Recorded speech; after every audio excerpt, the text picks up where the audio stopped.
चूँकि तकरीर बहुत बुरी होने वाली है, इसलिए मैंने पहले ही अहमद साहब से इजाज़त ले ली कि बात करने के फ़ौरन बाद मैं नीचे जाके बैठ जाऊँगा। दरअसल ऐसा है कि इन मोतबर हजरात के सामने और उनसे पहले मैं कुछ कहूँ, इससे आपको जितनी परेशानी होगी और हो रही है उससे तो मैं वाकिफ़ हूँ, लेकिन मुझे जितनी हैरानी हो रही है उससे शायद आप लोग वाकिफ़ नहीं। मेरी हालत जो है कुछ ऐसी है कि जिसकी मिसाल अकबर इलाहाबादी साहब ने एक मरतबा एक शख्स के बारे में कुछ कहा था, उससे मिलती जुलती अब मेरी हालत हुई जा रही है। गांधी जी के साथ अक्सर यूपी के दौरे पर साथ रहने वाले एक साहब थे जो आगे पीछे उनके दौड़ते रहते थे, खूब शोर मचा रखते रहते थे और ऐसा लगता था कि सबसे पहले भी वही बोलेंगे, सबसे आखिर भी वही बोलेंगे और गांधी जी से ज्यादा भी वही बोलेंगे। बहरहाल गांधी जी को जोर से अपनी बात कहने की जरूरत नहीं होती थी, ये साहब बहुत जोर जोर से बहुत ज्यादा बोलते थे।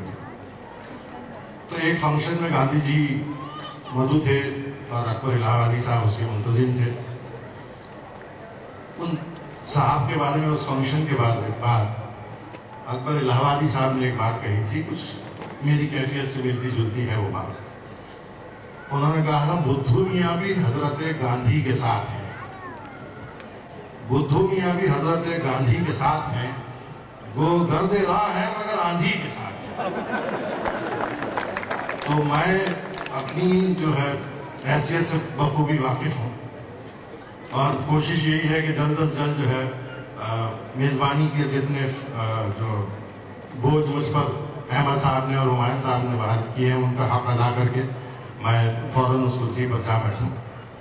पेशतर इसके चूंकि मोहतरम फराकी वाला साहब ने इसका जिक्र किया और बवक्त किया भी, ये कहना जरूरी समझता हूँ चूंकि मैं गुजरात सूबे की पैदाइश हूँ, अगरचे रहा हूँ बम्बई में जब मुंबई में, लेकिन मेरा बहुत रेगुलर ताल्लुक है गुजरात से और खासतौर से गुजरात के उस गांव से जहां मैं पैदा हुआ था। मैंने पिछले 50-52 सालों में जो है गुजरात की बदलती हुई कैफियत को बखूबी देखा भी है और उससे बड़ा रंजीदा भी है।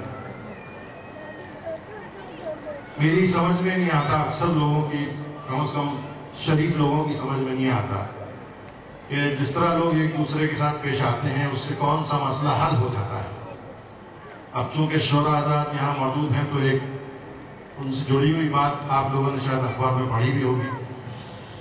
गुजरात के एक बहुत मोतबर और मकबूल शायर थे, अवली दौर के शायर थे, वली गुजरात थे। उनके मज़ार भी था अहमदाबाद में। अब इन हंगामी दिनों में जो अब गुजरे हैं, कुछ बहुत शरीफ लोगों ने उस मज़ार को तोड़ फोड़ दिया, वहां कुछ ईंटें रख दी और फिर अपनी पसंद का एक जो है झंडा भी वहां रख दिया। अब इन हरकतों से किसको क्या हासिल होता है या क्या बात साबित होती है, ये कम से कम मेरी समझ में तो आती है।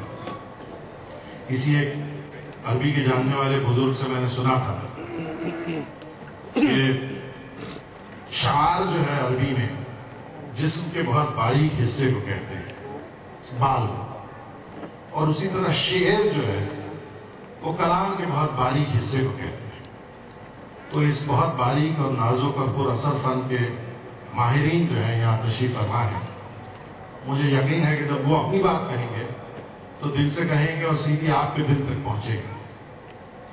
पेशतर इसके कि मैं नीचे उतरूं, मजरूर सुल्तानपुरी साहब जो बहुत हमारे मोतबर शायर भी थे, बहुत कामयाब लिरिक राइटर भी थे और बहुत साहब को इंसान भी थे, उनका एक शेर था जो मैं समझता हूं कि मजरूर साहब ने किसी कौमी या किसी मजहबी जमातों को मद्देनजर रखते हुए नहीं कहा होगा, लेकिन अमल के एतबार से जो दो जमातें हो जाती हैं जालिम और मजलूम की, उनको मद्देनजर रखते हुए कहा होगा। वो शेर सुना दूं और फिर मैं इजाजत दूं। उन्होंने ये कहा था, हम ही हमेशा कत्ल हुए और तुमने भी देखा दूर से, लेकिन हम ही हमेशा कत्ल हुए और तुमने भी देखा दूर से, लेकिन ये ना समझना हमको हुआ है जान का नुकसान तुमसे ज्यादा।